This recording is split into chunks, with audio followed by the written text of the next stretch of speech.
Economic growth, transformation and investment drives have been topping the nation's agenda. Where does the tourism sector fit into this mission? Tourism Minister Derek Hanekom joins me now. Very good to have you with us, Minister Hanekom. Hi, Jane. How is transformation in the tourism industry? Are we doing what we're supposed to be doing? Well, there's one question is about transformation, the other question is about growth. So, I mean, if you really want transformation to reach as many people as possible, you need to make sure that tourism grows. You know, the National Development Plan coins the phrase inclusive growth. So when we do whatever we need to do to get tourism to grow, we have other ways or other measures to ensure that the growth is transformational, inclusive, and creates opportunities for as many people as possible. So, two different things. But they speak to each other as well. You know, okay, so where do you get that growth? What's the focus there? The growth? Well, it's partly about what you do in your country and what kind of offer you have in your country, what sort of experience do you offer, the ease of access, people coming to your country, do you make it easy or do you make it difficult, and how do you market your product? So what we've got is a very marketable product, Destination South Africa, and within Destination South Africa you've got fantastic places to go to and lots of very great things and great experiences.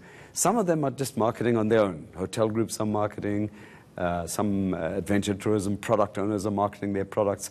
But as a country, we market Destination South Africa with all of its products and all of the, what we believe are fantastic offers. We believe that we have a competitive advantage, we do have, in the tourism sector.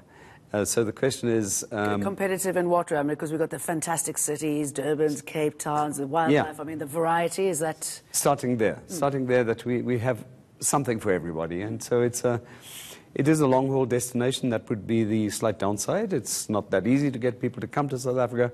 We have to have a fantastic offer, and we have it. So you put your finger right on it. It's the diversity of offer. Other countries offer safaris and wildlife experiences. We offer a range of wildlife experiences at different affordability levels, very different experiences, but that's just safari. So South Africa is safari plus, beach experiences, adventure experiences, city experiences, food and wine, and then a whole lot of niche tourism experiences, if you like. Golf. Golfers come to South Africa just to play golf. And there are things like medical tourism, because South Africa is known for really good healthcare, really good medical care.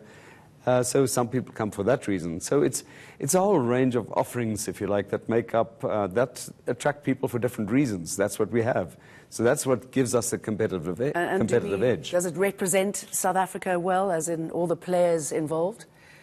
Sorry, repeat? Does it represent South Africa well, the tourism industry, as far as the players are involved? Is it a true representation of No, of course it isn't, any more than any other industry is. That's why it's an ongoing challenge, is to make sure that... What's the challenge? I mean, where's the backlog happening? If I'm understanding you correctly, is it representative of our South African demographics? Yeah.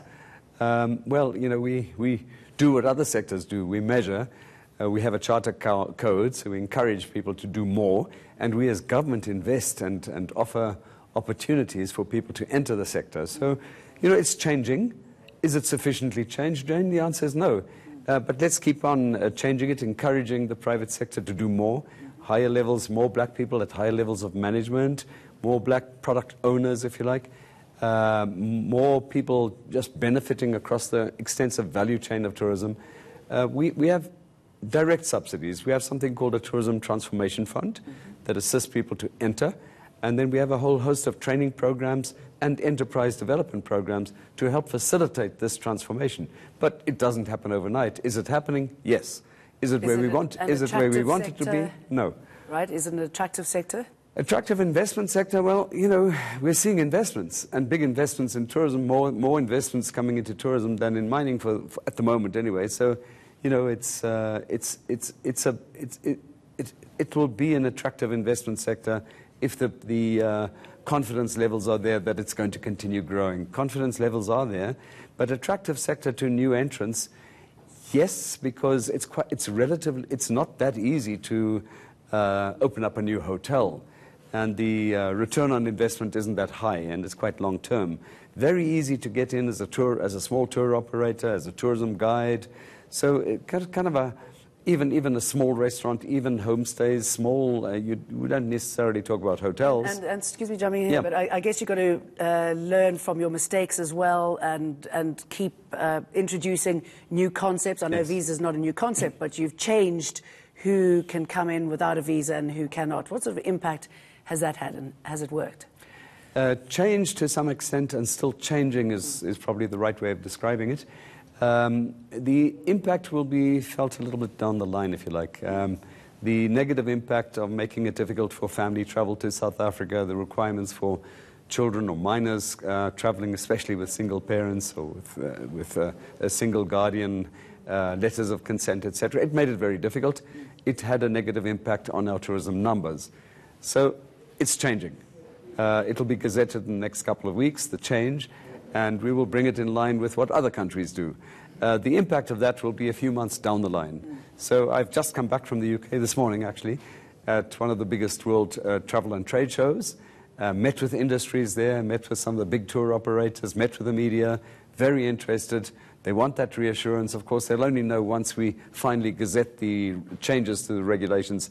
But they are starting to make their bookings for next year or for later this year. We're close to season now. I'd love to ask you more about politics and all of that, but we've run out of time, and I'm sure you're exhausted after getting off a plane. So, Minister Derek Hanekom, thank you very much for coming in to talk. Thanks, Jane.